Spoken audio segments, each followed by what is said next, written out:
উনি সফরে বেরিয়েছেন হাদিস কালেকশনের জন্য।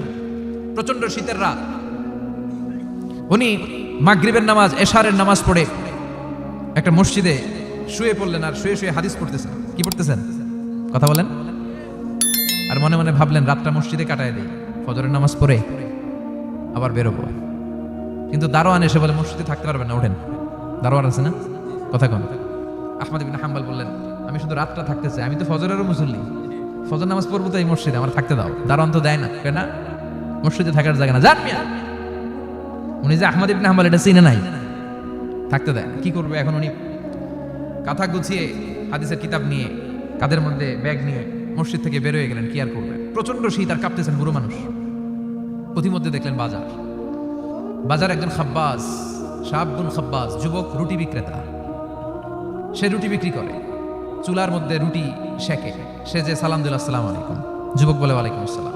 আহমদ ইবনে হাম্বল বলে, যুবক আমার যাওয়ার জায়গা নেই, সফরে বেরিয়েছি, খুব শীতে কষ্ট পাচ্ছি, রাতে যদি তোমার এই চুলা থেকে একটু আগুন পোহাই কোনো সমস্যা?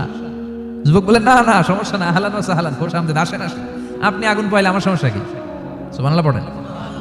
আল্লাহ শুকরিয়া করে উনি বসলেন আর আগুন পোহাচ্ছেন। আর খেয়াল করলেন যুবক রুটি বানায় আর পরে আস্তাগফিরুল্লাহ, রুটির দলা বানায় পরে আস্তাগফিরুল্লাহ, খামির বানায় আর পরে আস্তাগফিরুল্লাহ, রুটি নিয়ে উনুনের ভিতরে চুলার ভিতরে সেকা দেয় আর পরে আস্তাগফিরুল্লাহ, দোকানদারের কাছে কেউ আসলেই সে রুটি দেয় আর পরে আস্তাগফিরুল্লাহ, ক্রেতার কাছ থেকে টাকা নিয়ে ক্যাশ বক্সে রাখে আর কি পড়ে, আবার রুটি বানানো শুরু করে আর কি পড়ে, খালি এটাই পড়তেছে। ইমাম আহমদ ইবনে হাম্বল তো অবাক, কিরে এটা আবার কেমন যুবক, খালি আস্তাগফিরুল্লাহ। উনি প্রশ্ন করলেন, যুবক ঘটনা কি? আসার পর থেকেই তোমার দেখতেছি তুমি রুটি বানাও, রুটি বিক্রি করো আর পড়ো আস্তাগফিরুল্লাহ, মালাকা ইয়া শাবাব। যুবক বলে, আস্তাগফিরুল্লাহ আমার সবচেয়ে বেশি পছন্দের আমল, আমি সব সময় আঠার মতো ইস্তেগফারের সাথে লেগে থাকি আর সব সময় পড়তে থাকি আস্তাগফিরুল্লাহ, আর এর বদৌলতে আল্লাহ আমারে মুস্তাজাবুদ দাওয়া বানিয়ে দিয়েছে। আহমদ ইবনে হাম্বল তো অবাক, আনতা মুস্তাজাবুদ দাওয়া, তুমি মুস্তাজাবুদ দাওয়া রুটিওয়ালা? আমি এত বছর হাদিস পড়াই, আমিও তো মুস্তাজাবুদ দাওয়া না, আর তুমি রুটি বেচো বাজারে, তুমি মুস্তাজাবুদ দাওয়া, তুমি দোয়া করলে সব কবুল হয়ে যায়? যুবক বলে, না আনা মুস্তাজাবুদ দাওয়া, আমি আমার জীবনে যত দোয়া করেছি কবুল করে নিয়েছে কে? সব দোয়া কবুল করে নিয়েছে আল্লাহ, একটা দোয়া ছাড়া। কয়টা? আহমদ ইবনে হাম্বলের কৌতূহল, কিউরিসিটি আরো বেড়ে গেল। কি? সব দোয়া কবুল হয়েছে, একটা দোয়া ছাড়া? মা যালিকা দোয়া ইয়া শাব, কি সেই দোয়া? যুবক এবার বলতে শুরু করলো, আমার জীবনে যে দোয়াটা আল্লাহ কবুল করে নাই সেটা হচ্ছে আমি আল্লাহর কাছে অনেক চেয়েছি, অনেক দোয়া করেছি যে আল্লাহ, শুনেছি এই জামানার সবচেয়ে বড় মুহাদ্দিস, তার নাম নাকি ইমাম আহমদ ইবনে হাম্বল, আল্লাহ তোমার কাছে আমার চাওয়া আমি যেন এই ইমাম আহমদ ইবনে হাম্বলের দেখে মরতে পারি, আমি যেন ইমাম আহমদ ইবনে হাম্বলের হাতে হাত রেখে মুসাফা করতে পারি আর তার কপালে একটা চুমু এঁকে দিতে পারি। আহমদ ইবনে হাম্বল আবেগপ্রবণ হয়ে গেলেন, চোখের পানি ছেড়ে দিলেন, বললেন, যুবক তোমার এই দোয়াটাও কবুল হয়ে গিয়েছে। আহমদ ইবনে হাম্বলের দেখার সাক্ষাৎ পাওয়ার জন্য আহমদ ইবনে হাম্বলের বাড়িতে তোমার যাওয়ার দরকার নেই, আহমদ ইবনে হাম্বল তোমার দরবারে ছুটে এসেছে। আনা আহমদ ইবনে হাম্বল মুহাদ্দিসুদ দাহর, আমি নিজেই আহমদ ইবনে হাম্বল। যুবক চোখের পানি ছেড়ে দেয়, আহমদ ইবনে হাম্বল চোখের পানি ছেড়ে দেয়। যুবক চিৎকার মেরে ইমাম আহমদ ইবনে হাম্বলকে জড়িয়ে ধরে, হাতে হাত রেখে মুসাফা করে, কপালের মধ্যে চুমু খায় আর আল্লাহর শুকরিয়া করে বলে, ও ইমাম, আসলে এই দোয়াটাও আল্লাহ আজকে কবুল করে নিল। বিশ্বাস হয়? সবসময় ইস্তেগফার করলে আপনার দোয়াগুলোর এইভাবে কবুল করে নিবে কে? এই পাঁচটা জিনিস পাবেন সবসময় যদি ইস্তেগফারের সাথে লেগে থাকেন। রাজি আছেন তো? এজন্য বিশ্বনবী সব সময় নামাজে সালাম ফিরানোর পরে পড়তেন আস্তাগফিরুল্লাহ। কি পড়তেন? 3 বার পড়তেন আস্তাগফিরুল্লাহ, আস্তাগফিরুল্লাহ, আস্তাগফিরুল্লাহ। পড়তে রাজি আছেন? ইস্তেগফারের অনেকগুলো আলফাজ আছে, সবচেয়ে ছোট ইস্তেগফার হচ্ছে এটা, আস্তাগফিরুল্লাহ, আস্তাগফিরুল্লাহ। আরো আছে, আস্তাগফিরুল্লাহ আল্লাযী লা ইলাহা ইল্লা হুয়াল হাইয়ুল কাইয়্যুম আতুবু ইলাইহি।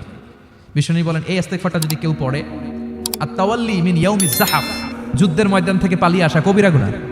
কি গুনাহ? কাফেরদের সাথে যুদ্ধ, আমি তাগড়া যুবক, তলোয়ার নিয়ে নেমেছি, আমার দেহের এক ফোঁটা রক্ত থাকা পর্যন্ত আমি যুদ্ধ চালিয়ে যাব, আমি ফিরে আসতে পারবো না, আইনটা কার? ফিরে আসলে কবিরা গুনাহ। বিশ্বনবী বলেন, যুদ্ধের ময়দান থেকে ফিরে এসেছে এরকম কবিরা গুনাহ অবলম্বনকারীও যদি আস্তাগফিরুল্লাহ আল্লাযী লা ইলাহা ইল্লা হুয়াল হাইয়ুল কাইয়্যুম আতুবু ইলাইহি পড়ে, ওই কবিরা গুনাহকারীকেও ক্ষমা করে দিবে কে? পড়তে রাজি আছেন তো? আবার সাইয়েদনা আবু বকর বললেন, ইয়া রাসূলুল্লাহ আল্লিমনি দুআআন আদউ বিহি ফি সালাতি, এমন দোয়া আপনি আমারে শিক্ষা দেন যে এই দোয়াটা আমি নামাজে পড়তে পারি।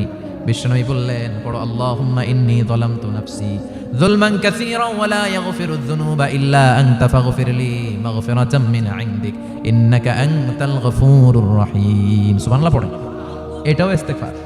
আমরা এটা বলে দোয়া মাসুরা, সালাম ফেরানোর আগে পড়ি না? যেখানেই ক্ষমা চাওয়ার কথা আছে ওইটারই কি বলে? ইস্তেগফার। আল্লাহুম্মা ইন্নী যালামতু নাফসি, আল্লাহ জুলুম করেছি, যুলমান কাসীরা, অনেক জুলুম, ওয়ালা ইয়াগফিরুয যুনুবা ইল্লা আনতা, তুমি ছাড়া এই গুনাহ ক্ষমা করার তো কেউ নাই, ফাগফিরলি মাগফিরাতাম মিন ইনদিক, তোমার দয়ায় আমারে ক্ষমা করে দাও, ইন্নাকা আনতাল গফুরুর রহিম, তুমি হলা ক্ষমাশীল। ঠিক কি না? এটাও ইস্তেগফার, এটাও পড়বেন। আর এই সব ইস্তেগফারের শ্রেষ্ঠ ইস্তেগফারের নাম সাইয়্যিদুল ইস্তেগফার। যত ইস্তেগফার হতে পারে এর মধ্যে সবচেয়ে শ্রেষ্ঠতম ইস্তেগফার নাম কি? কথা কন। বুখারীর বর্ণনা, শাদ্দাদ ইবনে আউস রাদিয়াল্লাহু তাআলা আনহু বর্ণনা করেন, এই সাইয়্যিদুল ইস্তেগফার দিনের বেলা যে পড়বে ওই দিনে মারা গেলে সে জান্নাতি। এই সাইয়্যিদুল ইস্তেগফার রাতের বেলা যে পড়বে ওই রাতে যদি ইন্তেকাল হয় ওই লোকটা জান্নাতি। মুখস্থ আছে না? কার কার মুখস্থ? হাত তুলেন। মাশাআল্লাহ, তাবারাকাল্লাহ, মাশাআল্লাহ, মাশাআল্লাহ। আর যাদের নাই তাদের হোমওয়ার্ক, তাদের আল্লাহুম্মা আনতা রাব্বি লা ইলাহা ইল্লা আনতা খালাকতানি ওয়া আনা আবদুক ওয়া আনা আলা আহদিকা ওয়া ওয়া'দিকা মাস্তাতা'তু আউযু বিকা মিন শাররি মা সানা'তু আবুউ লাকা বিনি'মাতিকা আলাইয়া ওয়া আবুউ লাকা বিযামবি ফাগফিরলি ফাইন্নাহু লা ইয়াগফিরুয যুনুবা ইল্লা আনতা। সুবহানাল্লাহ পড়েন। আজকে রাতে পড়ছেন, মারা গেলে জান্নাতি। চিল্লায় পড়েন আল্লাহু আকবার। এজন্য বিশ্বনবী বলেন, আমার আগের গুনাহ মাফ, পরের গুনাহ মাফ, তারপরেও প্রতিদিন আমি 70 বার তওবা ইস্তেগফার পড়ি। আজকে থেকে পড়তে রাজি আছেন তো? বেশি বেশি ইস্তেগফার পড়া যাবে না? একটু প্রাণ খুলে দিল খুলে আওয়াজ করে পড়েন তো আস্তাগফিরুল্লাহ। আর জোরে পড়েন আস্তাগফিরুল্লাহ। আবার সবাই পড়েন আস্তাগফিরুল্লাহ। সব সময় তওবা ইস্তেগফার যারা পড়ে তাদেরকে পছন্দ করে কে? সব সময় জিকির করে করে জিহ্বাটারে যারা ভিজিয়ে রাখে তাদেরকেও পছন্দ করে কে? আল্লাহ বলেন, ওয়াযকুর রাব্বাকা ফি নাফসিকা তাদাররুআন ওয়া খীফাতান ওয়া দুনাল জাহরি মিনাল কওলি বিল গুদুবি ওয়াল আসাল ওয়া লা তাকুম মিনাল গাফিলিন। সুবহানাল্লাহ পড়েন। আল্লাহ বলেন, ওয়াযকুর রাব্বাকা ফি নাফসিক, আল্লাহরে মনে মনে ডাকো, তাদাররুআন ওয়া খীফা, আল্লাহর জিকির করতে আল্লাহ বলেছেন ফি নাফসিক। বুঝতেছেন অর্থ? ফি নাফসিকা, মনে মনে আল্লাহর জিকিরটা করো। তাদাররুআন ওয়া খীফা, তাদাররুআন মানে বিনয়ের সাথে, with full of humility, submission and humbleness, বিনয়ের সাথে আল্লাহর ডাকো। ওয়া খীফা, গোপনে গোপনে ডাকো। দুনাল জাহারি মিনাল কওল, চিৎকার চেঁচামেচি করে ডেকো না। কার কথা? আওয়াজ করে জিকির করো না। এই যে আমরা মাহফিলে লা ইলাহা ইল্লাল্লাহ জিকির করে, এটা তালিম। উদ্দেশ্য কি? তালিমের জন্য আওয়াজ করে জিকির জায়েজ আছে, কিন্তু ব্যক্তিগত জিকিরের যে ইবাদতটা এটা আস্তে আস্তে হইতে হবে, এটা ভদ্রভাবে হতে হবে, চিল্লাচিল্লি করে নয়। আবার তালিমের জিকির ওইটাও ভদ্রভাবে। ইন্নাল্লাহা জামিল ইউহিব্বুল জামাল, আমার আল্লাহ সুন্দর, আমার আল্লাহর জিকিরের মধ্যেও সৌন্দর্য আছে না নাই? কিন্তু এদেশে জিকিরের ভেতরে লাফালাফি আছে না নাই? বেশি না কম? কি বসেন বসেন, হ্যাঁ বসে যান তো, অনেক ধরনের আছে জিকির। হ্যাঁ বসেন বসেন, বসে যান। হ্যাঁ হাইবার আলী, এটা কি আবার জালালি? তো এই যে ইন্নাল্লাহা জামিল ইউহিব্বুল জামাল, আমার আল্লাহ সুন্দর, আমার আল্লাহর জিকিরের মধ্যেও সৌন্দর্য আছে না নাই? তালিমের উদ্দেশ্যে সবাই মিলে জিকির করা যায়, কিন্তু চিল্লাফাল্লা করা যাবে না, লাফালাফি করা যাবে না, মাথা ডানে বায়ে ঝোলানো যাবে না, ঠিক কি না? কিন্তু লাফালাফির জিকির আছে না নাই? লাফাইতে লাফাইতে, হ্যাঁ গাছের আগায় বাঁশের আগায়, আবার যিনি জিকির পরিচালনা করে ওনার কান্দে যায় ওঠে, আছে না নাই? বিশ্বনবী সাহাবাদের নিয়ে জিকির করছেন, সাহাবারা লাফাতে লাফাতে খেজুর গাছের আগায়, হাদিসে আছে না এটা? বিশ্বনবী সাহাবাদেরকে নিয়ে জিকির করছেন, লাফাতে লাফাতে আবু বকর বিশ্বনবীর কান্দের উপরে, আছে হাদিসে আছে। এটা জিকির নয়। কি সুন্দর দেখেন, ইসলাম বোঝা কত সহজ। ওয়াযকুর রাব্বাকা ফি নাফসিকা তাদাররুআন ওয়া খীফা, গোপনে জিকির করো, ভদ্রতার সাথে বিনয়ের সাথে জিকির করো। ওয়ালা তাকুম মিনাল গাফিলিন, দুনাল জাহারি মিনাল কওল, চিৎকার চেঁচামেচি করে জিকির করো না। যারা চিকফাল দিয়ে হই হই হই হই করে, আছে না? হই হই হই হই হই হইয়ের ভিতরে আল্লাহর নাম আছে। হ্যাঁ এই যে হুই হাই হুই হাই, এই স্টাইলের যে জিকির, এটার ভিতরে আমার আল্লাহর নাম আছে। আল্লাহর নাম যদি না থাকে ওইটা জিকির হবে? কথা বলেন। বিষ্ণু বললেন, খবরদার, চিৎকার চেঁচামেচি করে লাফালাফি করে যারা জিকির করে এরা মনে করে আল্লাহ কানে শুনে না। কথা বলেন। আপনি গোপনেও আল্লাহর ডাকলে আপনার ডাকে সাড়া দিবে কে? এজন্য রাব্বুল আলামিন বলেন, ফাযকুরুনি আযকুরকুম ওয়াশকুরুলি ওয়ালা তাকফুরুন। বান্দা আমার জিকির তোমরা করো, আমিও তোমাদের জিকির করব, ঠিক কি না? আমরা যদি আল্লাহর জিকির করি আমাদের জিকির করে কে? সুবহানাল্লাহ কইবেন না? আমরা আল্লাহর জিকির করে, আল্লাহ নাকি আমাদের জিকির করে। জানো তো না কথা এটা? আবার হাদিসে কুদসিতে আল্লাহ বলেন, ফাইন যাকারানি ফি নাফসি যাকারতুহু ফি নাফসি। আমার বান্দা যদি একা একা আমার জিকির করে, আমি আমার বান্দারে একা একা স্মরণ করি। ওয়া ইন যাকারানি ফি মালাইন যাকারতুহু ফি মালাইন খায়রিম মিনহু। এরকম মহা সম্মেলন করে যদি কেউ আমি আল্লাহর জিকির করে, আমি এর চেয়েও বড় মহা সম্মেলন ফেরেশতাদেরকে নিয়ে করে আমার বান্দারে স্মরণ করি। ওয়া ইন তাকাররাবা ইলাইয়া শিবরান তাকাররাবতু ইলাইহি যিরাআন। আমার বান্দা যদি আমার দিকে এক বিঘত আসতে চায়, আমি আমার বান্দার দিকে এক হাত এগিয়ে যাই। আমার বান্দা যদি আমার দিকে এক হাত আসতে চায়, আমি আমার বান্দার দিকে দুই হাত যাই। ওয়া ইন আতানি ইয়ামশি আতাইতুহু হারওয়ালা। আমার বান্দা যদি আমার দিকে হেঁটে হেঁটে আসতে চায়, আমি আমার বান্দার দিকে দৌড়ে দৌড়ে যাই। সুবহানাল্লাহ পড়েন। এজন্য বিশ্বনবী বলেন, লা ইয়াজালু লিসানুকা রাতবাম মিন যিকরিল্লাহ। আল্লাহর জিকির দিয়ে জিহ্বাটারে ভিজিয়ে রাখবা। কার কথা? চিল্লায় বলেন, কার কথা? সবসময় আল্লাহর জিকির করতে রাজি আছেন তো? সবচেয়ে শ্রেষ্ঠ জিকির বিশ্বনবী বললেন, আফদালু যিকরি লা ইলাহা লা ইলাহা লা ইলাহা ইল্লাল্লাহু মুহাম্মাদুর রাসূলুল্লাহ সাল্লাল্লাহু। সবচাইতে শ্রেষ্ঠ জিকির লা ইলাহা। এর চেয়ে শ্রেষ্ঠ জিকির আছে? কথা বলেন। বিশ্বনবী বললেন, মান ক্বালা লা ইলাহা ইল্লাল্লাহ সিদকান মিন কলবিহি। একনিষ্ঠতার সাথে অন্তর থেকে কেউ যদি জীবনে একবার বলে লা ইলাহা ইল্লাল্লাহ, দাখালাল জান্নাহ। তার যদি পাপ থাকে, অন্যায় থাকে, ওই পাপ আর অন্যায়ের শাস্তিগুলার পরে কোনো না কোনো দিন আমার ওই বান্দা জান্নাতে ঢুকবে। একবার যদি খালিসান মিন কলবিহি সে পড়ে লা ইলাহা ইল্লাল্লাহ, তার জন্য জান্নাতকে অবধারিত করে দিয়েছে কে? আবার এটার নাম আল্লাহ দিয়েছে কালিমায়ে। কথা বলেন। দরাবাল্লাহু মাসালান কালিমাতান তাইয়িবাতান কাশাজারাতিন তাইয়িবাতিন আসলুহা সাবিতুন ওয়া ফারউহা ফিস সামা। সুবহানাল্লাহ। পবিত্র বাণী এটা কালিমায়ে তাইয়িবা।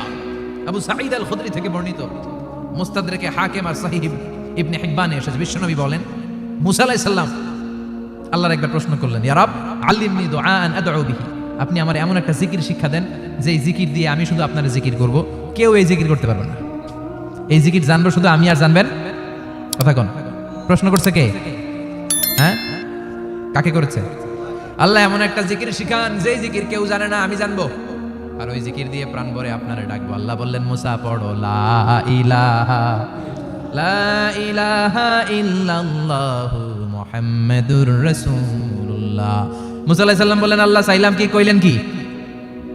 লা ইলাহা তো জাতীয় জিকির, এটা তো আন্তর্জাতিক জিকির, এটা জানে না এমন কেউ নাই। এমনকি হিন্দু ভাইরাও জানে। কথা কন। আল্লাহ আমি তো চাইছিলাম এক্সক্লুসিভ, আমার জন্য স্পেশাল। এর চেয়ে সুন্দর আর কেউ জানবে না। এত সুন্দর একটা জিকির আপনি দিবেন, এটা আমি ডাকবো আপনারে আর আপনি শুনবেন। আল্লাহ বললেন, মুসা এর চেয়ে দামি আমার কাছে নাই। লাউ তাদউ লা ইলাহা ইল্লাল্লাহ ফি কাফা। লা ইলাহা রে যদি মুসা এক পাল্লায় রেখে দাও, ওয়াস সামাওয়াতু সাবউ ওয়াল আরদিন, সাত আকাশ সাত জমিন যদি আরেক পাল্লায় রেখে দাও, লা ইলাহা এক পাল্লায়, সাত আকাশ সাত জমিন আরেক পাল্লায় ওজন যদি দাও, লা রাজাহাত কাফাতু লা ইলাহা ইল্লাল্লাহ। মুসা দেখবা মুহূর্তের মধ্যে লা ইলাহা ইল্লাল্লাহর পাল্লা ভারী হয়ে গেছে। সাত আকাশ সাত জমিন এক পাল্লায়, শুধু লা ইলাহা ইল্লাল্লাহ আরেক পাল্লায়, মুহূর্তে লা ইলাহার পাল্লাটারে ভারী করে দিবে কে? এটা বিপ্লবী বাণী। আমরা এটার ভিক্ষার মধ্যে লাগাইছি। এখন ভিক্ষা করার সময় লা ইলাহা আছে না নাই? একটা টাকা দিয়া যান আমি গরিব ইনসান, আর সমান একটা টাকা দিয়া যান আমি গরিব ইনসান, আছে না নাই? জুমার নামাজের সময় ভিক্ষা করে একটা টাকা দিয়া যান আর লা ইলাহার জিকির লগে, আছে না নাই? এটা আমরা ভিক্ষার জিকির বানাইছি। এটা তো বিপ্লবী বাণী। এই বাণীর পক্ষে যারা, তারা ন্যায় আর সত্যের পক্ষে চিল্লায় বলেন ঠিক কিনা? এই বাণীতে যারা বিশ্বাস করে তারা এক আল্লাহর সামনে মাথা নত করে দেয়। গোটা পৃথিবীর কোন শক্তির সামনে ওই মাথা নত হয় না। ঠিক কিনা? এই লা ইলাহা যারা আমরা মানি, আল্লাহ ছাড়া কারোর সামনে মাথা নত করব? কোন শক্তি আমাদের মাথা নত করাতে পারে? এই কালেমার আন্দোলন যারা করে তারা আল্লাহ ছাড়া পৃথিবীর কাউরে ভয় পায় না। আর তারা চায় কালেমার পতাকা পৃথিবীর মধ্যে যেন পথ পথ করে উড়ে। ঠিক কিনা? বাংলার জমিনে কালেমার পতাকা উড়ুক, আমরা চাই কি চাই না? কোনো একদিন এ দেশের আকাশে কালিমার পতাকা উড়বে, সেদিন সবাই খোদাই বিধান পে দুঃখ বেদনা ভুলবে। কোনো একদিন এ দেশের আকাশে কালিমার পতাকা উড়বে, সেদিন সবাই খোদাই বিধান পে দুঃখ বেদনা ভুলবে।